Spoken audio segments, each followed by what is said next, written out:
जय हिंद विद्यार्थियों। आज की क्लास में हम लोग force and law of motion chapter में कुछ छोटे छोटे टॉपिक्स हैं, जैसे मोमेंटम क्या होता है, संवेग क्या होता है, तो द्रव्यमान और वेग के गुणनफल को संवेग कहते हैं। फिर संवेग सदिश राशि है, इसका मात्रक लिख लेंगे, किग्रा मीटर पर सेकंड होता है। फिर संवेग परिवर्तन क्या होता है, फिर संवेग परिवर्तन की दर क्या होता है, उनमें रिलेशन क्या होता है संवेग परिवर्तन की दर और संवेग में। इसके बाद आवेग है, फिर संवेग परिवर्तन है। तो आज की क्लास में हम लोग पढ़ते हैं मोमेंटम क्या होता है। मोमेंटम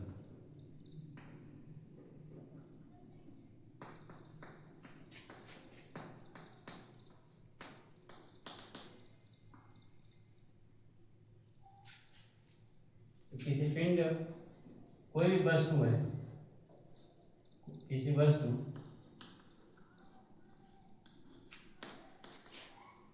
के द्रव्यमान एवं उसके वेग का गुणनफल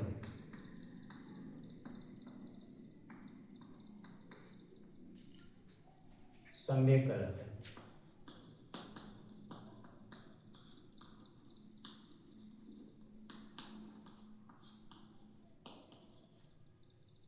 अर्थात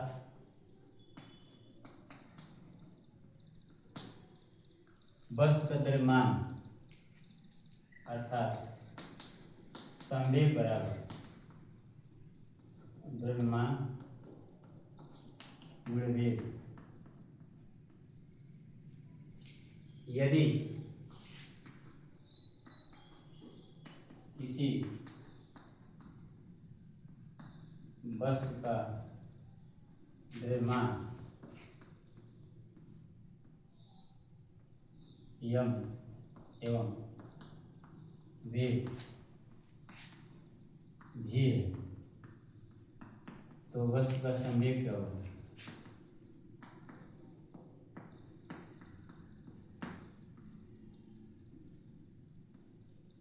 वस्तु का संवेग, संवेग को p से प्रदर्शित करते हैं, मोमेंटम को p बराबर मास m हो जाएगा और वेग क्या हो जाएगा v। तो p बराबर m इंटू v। इसका ये संवेग m भी होगा। संवेग जो है, संवेग सदिश राशि होती है, सदिश राशि।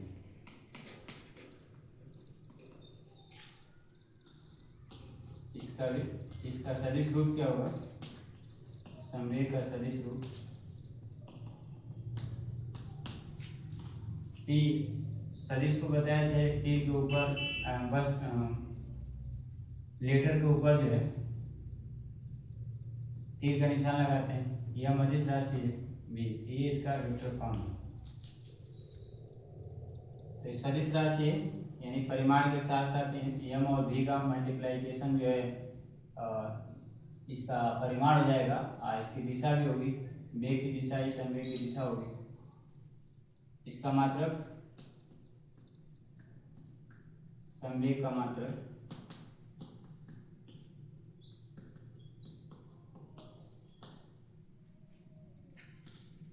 अब एमकेएस पद्धति में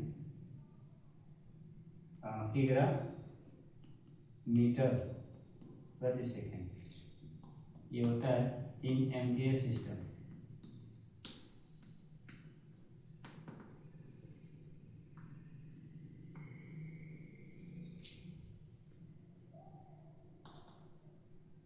संवेग का मात्रक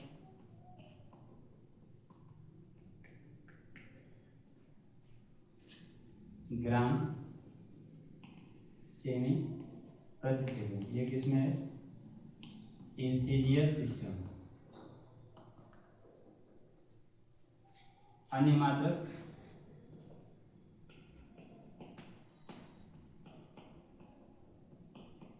संवेग का अन्य मात्रक क्या होगा? तो न्यूटन सेकेंड, न्यूटन सेकेंड भी होता है।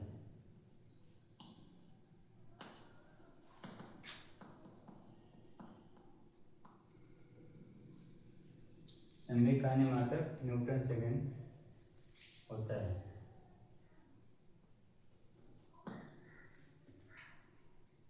ये संवेग के बारे में जानकारी है। अब इसको ऐसे समझ लीजिए, पीछे पढ़ लिए कि वस्तु कई प्रश्न में कार गतिशील है, अब गति कर रही है तो स्वाभाविक है। थोड़ा सा डिटेल में सोचना होगा इसमें कि जैसे आप साइकिल चला रहे हैं, तो साइकिल सवार सही साइकिल के द्रव्यमान, उसका कुछ द्रव्यमान होगा, और जिस वेग से गति कर रही हो तो उस साइकिल सवार सही साइकिल के द्रव्यमान का जिस वेग से गति करे उस वेग का गुणा कर दिया जाए, द्रव्यमान और वेग का, तो संवेग निकल जाएगा। अब साइकिल का द्रव्यमान किलोग्राम में है और वेग उसका मीटर प्रति सेकंड में, तो किग्रा मीटर पर सेकंड हो जाएगा। तो इस चीज़ का ध्यान रखें, साइकिल का कोई पिंड बहुत छोटा है, कोई खिलौना है, छोटे बच्चे का खिलौना है, तो खिलौने का द्रव्यमान ग्राम में है और उसका वेग जो है सेंटीमीटर पर सेकंड है, तो उसका मल्टीप्लाइकेशन संवेग आएगा जो ग्राम सेमी पर सेकंड में होगा। ये छोटा मात्रक है, पीछे बताया गया था। ये इसका अन्य मात्रक न्यूटन सेकंड होता है। संवेग सदिश राशि होता है, इसका दिशा वेग की दिशा में ही होता है। अब विचार करिए कि यदि यम द्रव्यमान का पिंड गतिशील है तो स्वाभाविक है कि उसके वेग में परिवर्तन हो सकता है। वेग परिवर्तन होने में उसके वेग परिवर्तन होने में समय भी लगेगा, दूरी भी तय करेगी, यानी वह मूवमेंट की सारी स्थितियाँ जो मोशन वाले में पढ़े थे वो सब इसमें इन्वॉल्व होगा। और इसका मैथमेटिकल फॉर्म है न्यूटन सेकेंड ला F बराबर m/a और P बराबर mv। तो अभी इसमें न्यूमेरिकल पे हम नहीं जाते हैं, ठीक है। अभी आप थियरी ठीक से पढ़ लीजिए, उसके बाद न्यूमेरिकल के लिए अलग से क्लास लिया जाएगा, उसमें डिस्कस किया जाएगा डिटेल में। अब संवेग परिवर्तन और बल में एक संबंध होता है, अगला टॉपिक हम लोग का होगा संवेग परिवर्तन क्या होता है। तो संवेग हम लोग जानेंगे,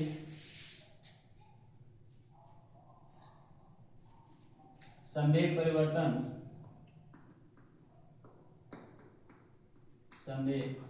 परिवर्तन एवं बल में संबंध।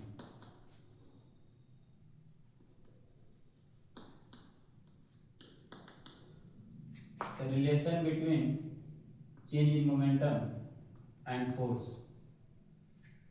इसमें क्या होगा, संवेग क्या होता है, द्रव्यमान गुणे वेग होता है। इसमें हम लिख लें, माना यम द्रव्यमान की वस्तु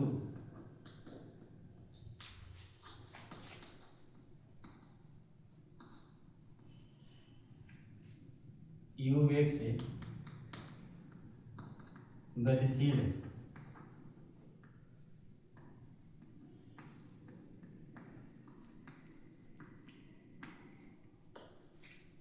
यम द्रव्यमान की वस्तु u वेग से गतिशील है जब, अच्छा, वेग में परिवर्तन होगा कब, जिसको बल लगेगा।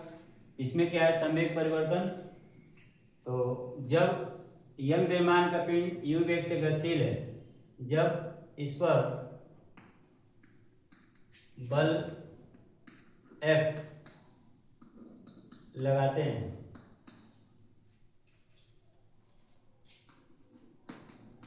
तो उसका वेग भी हो जाता है।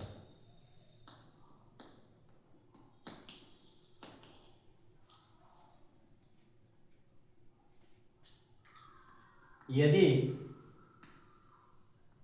वेग u से भी होने में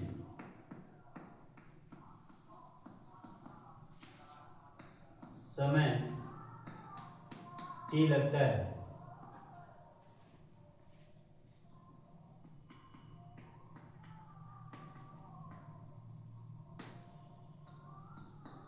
तो अब देखिए संवेग क्या होगा वस्तु का। इसको ऐसे आप समझ सकते हैं कि एक यम द्रव्यमान का पिंड है, प्रारंभ में वेग इसका यू वेग से गतिशील है। जब इससे फोर्स लग गया, इसका वेग जो यम द्रव्यमान के पिंड का वेग क्या हो गया, v हो गया। अब यहाँ से यहाँ तक जाने में u से वेग इसका v होने में समय लगा, समय t मान लिया गया। तो प्रारंभ में इसका यम द्रव्यमान के पिंड का वेग u है और फिर v है, तो यहाँ जो p1 होगा वह mu हो जाएगा और p2 जो होगा वो mv होगा। संवेग क्या होता है, द्रव्यमान गुणा वेग। उसी को यहाँ लिखा गया है कि प्रारंभिक संवेग P1 इक्वल, तो संवेग क्या था परिभाषा, द्रव्यमान गुणा वेग, तो m इंटू यू हो जाएगा। अंतिम संवेग क्या है, अंतिम संवेग P2 मान लिया जाए, m इंटू वी। संवेग परिवर्तन, संवेग परिवर्तन, तो अंतिम संवेग यानी P2 माइनस P1। P2 क्या है, mv, प्रारंभिक संवेग mu, m कॉमन ले लेंगे, इसी को संवेग परिवर्तन बोला जाता है। ये जो है संवेग परिवर्तन को डेल्टा p से रिप्रेजेंट करते हैं। डेल्टा p बराबर mv माइनस mu। अब देखिए संवेग परिवर्तन निकल गया एवं बल में समय। तो देखिए यहाँ से जब प्रारंभ में इसका वेग जो u है, u से v होने में t समय लग रहा है, तो u से v होने में समय t लगता है, तो स्वाभाविक है कि यहाँ वेग में परिवर्तन होगा, त्वरण उत्पन्न होगा। ठीक है, तो वेग परिवर्तन की दर क्या होगा, त्वरण। अब संवेग परिवर्तन की दर, ये संवेग है। अब संवेग परिवर्तन की दर, संवेग परिवर्तन की दर, इसको क्या लिखेंगे, delta p upon delta t। तो डेल्टा t क्या हो जाएगा, डेल्टा p है mv minus mu upon t। ठीक है, अब इसमें से m कॉमन ले लें, तो v minus u upon t, ये क्या हो जाएगा, यह v माइनस यू अपॉन वेग परिवर्तन की दर त्वरण होता है, जो क्या होगा f के बराबर होगा, यानी बल के बराबर होगा। ये संवेग परिवर्तन की दर है, संवेग परिवर्तन की दर and delta p upon delta t, तो किसके बराबर आ गया, बल के। तो संवेग परिवर्तन की दर बल होता है, ये हमेशा याद रखना होगा। जो संवेग परिवर्तन की दर होगा, इसलिए हम लिखेंगे कि संवेग परिवर्तन की दर बल कहलाता है।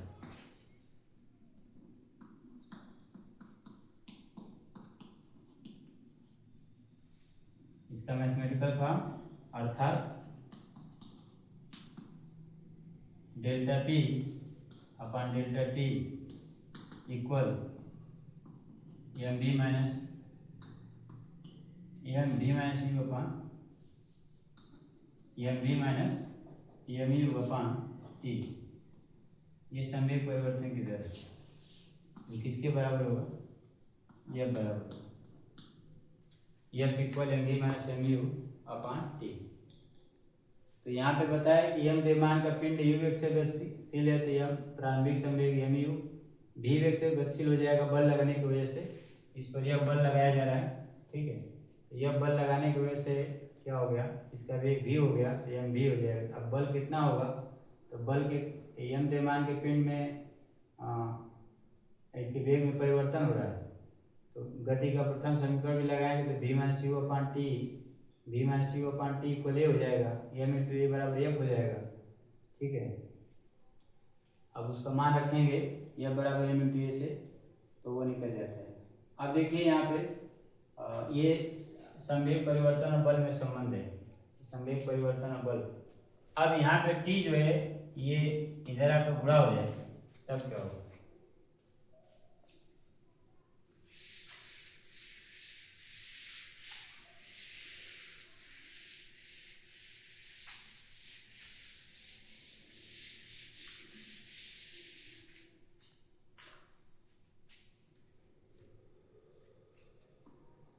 आवेग,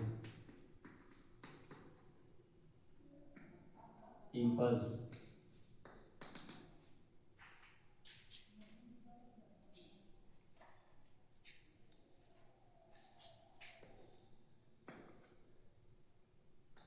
बल एवं समांतराल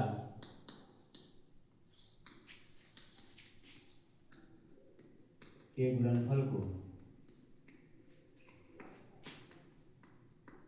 संवेग कहते हैं।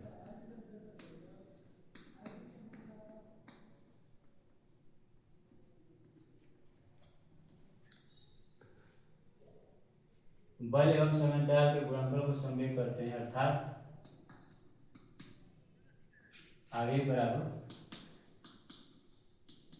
आवेग जो है आई से रिप्रेजेंट करते हैं इसको, इम्पल्स है आई बराबर बल गुणे समांतराल।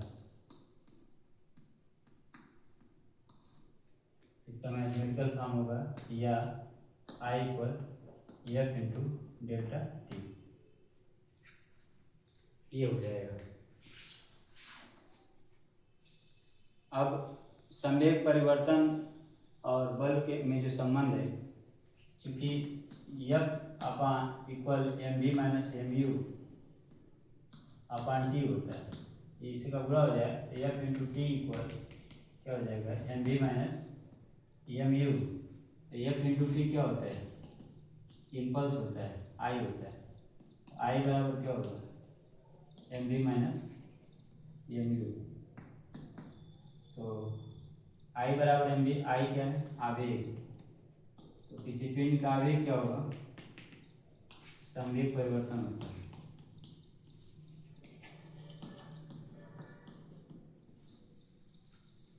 अर्थात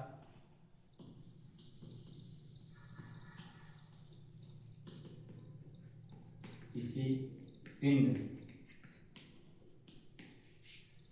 का संवेग परिवर्तन, संवेग परिवर्तन आवेग कहलाता है।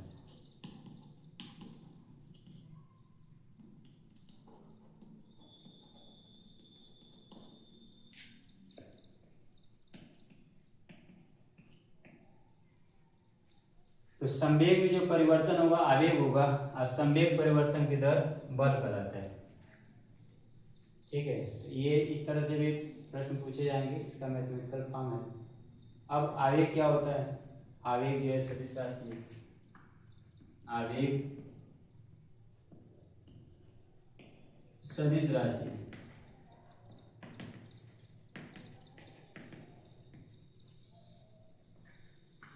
आवेग का मात्रक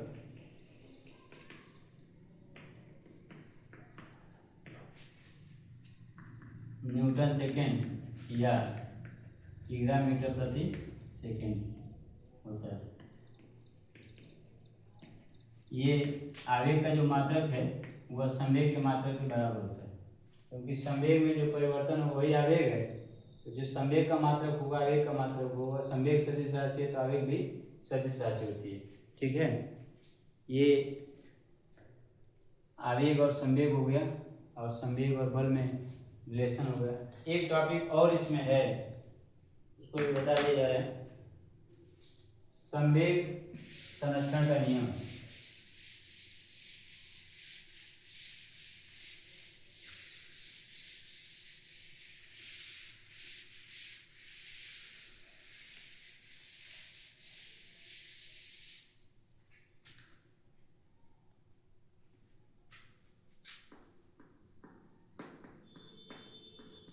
संवेग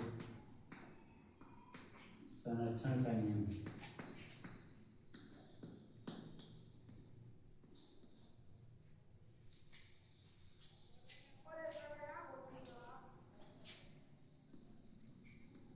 law of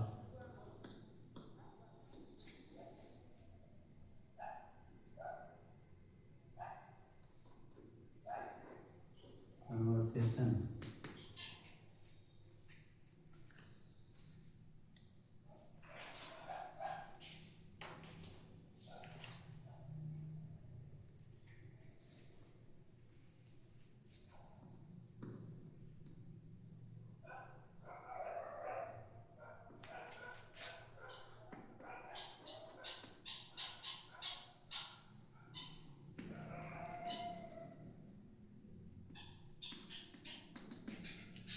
law of conservation of momentum, संवेग संरक्षण का नियम,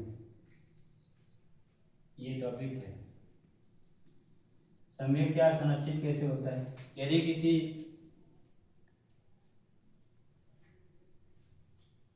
किसी पिंड पर दो या दो से अधिक पिंडों पे कोई बाह्य बल काम न करे तो उसका संवेग भी संरक्षित होता है।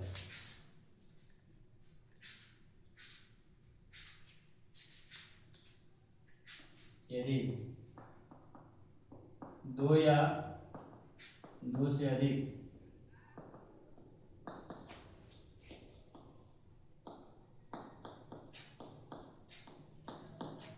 पिंडों के निकाय पर कोई बाह्य बल कार्य न करे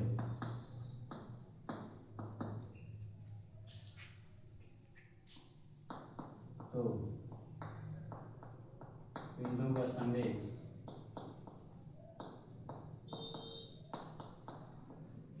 नियत होता है।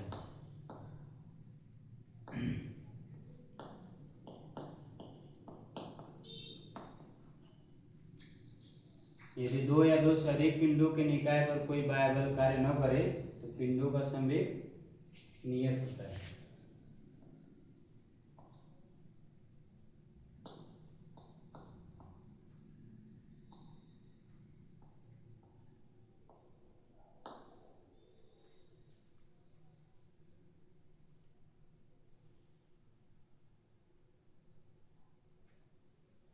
इसे मान लिया जाए कि m द्रव्यमान का एक पिंड है, ये u1 वेग से गतिशील है। दूसरा पिंड u2 है द्रव्यमान का, ये u2 वेग से गतिशील है। ये आपस में दोनों जाए यहाँ कोलिजन होता है, एक दूसरे से टकरा जाते हैं, m1 और m2, ये टक्कर हो जाता है। टक्कर के पश्चात, ठीक है, ये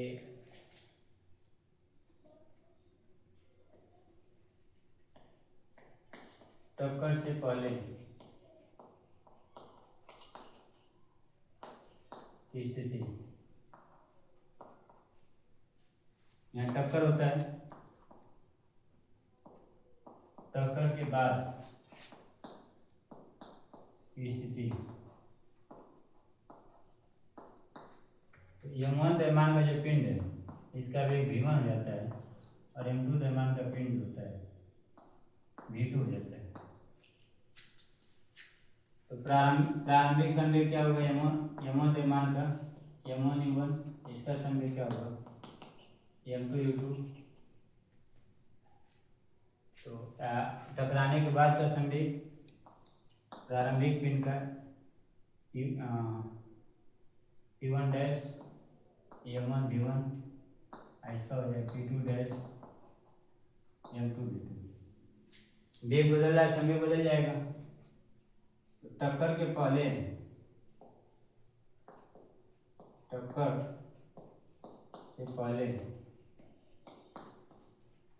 का संवेग,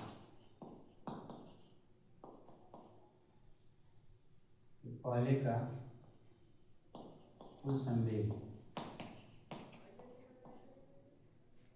बराबर U1 प्लस P2 यानी M1 U1 plus M2 U2 और टक्कर के बाद का कुल संवेग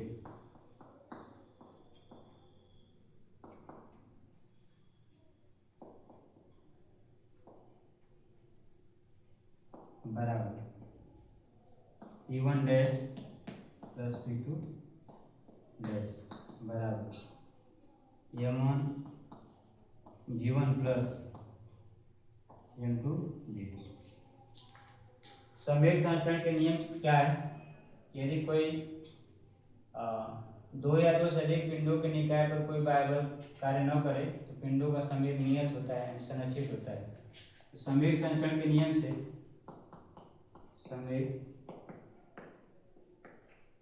संरक्षण के नियम से टकराने के पहले का कुल संवेग बराबर टकराने के बाद का कुल संवेग।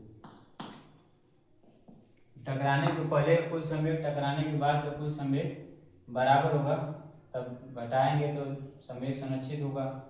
टकराने के बाद का पहले का कुल संवेग क्या है?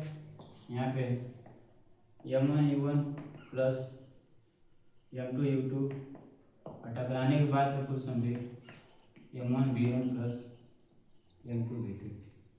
ये संवेग संरक्षण के नियम से होगा, ठीक है। यानी टकराने से पहले टकराने के बाद का यानी किसी पिंड के